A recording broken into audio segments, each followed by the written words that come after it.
তো সকাল সকাল এই ঠান্ডার মধ্যে অফিস চলে এলাম। তো অফিস এসে দেখি অলরেডি একটা বড় পার্সেল আমার জন্য এসে ওয়েট করছে। তো আমি দেখে পার্সেলটাকে প্রথম কাস্টমারকে কল করে নিলাম।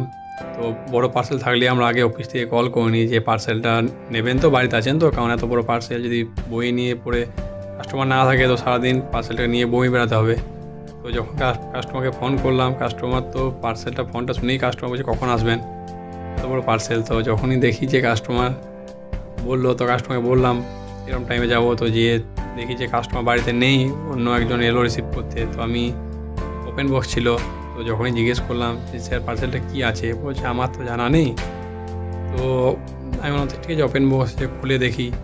খুললাম, খুলে তো দেখছি যে এটা আমারও নামটা জানা নেই। আমি জিজ্ঞেস করলাম যে এটা কী নাম, তো বললো যে আমার নামটা আমি জানি না, আমার দাদা অর্ডার করেছে।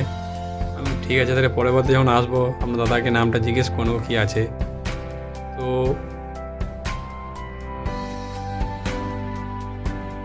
তো এটার নামটা যদি কাউরির জানা থাকে তো অবশ্যই আমাকে একটু কমেন্ট করে নামটা জানাবেন।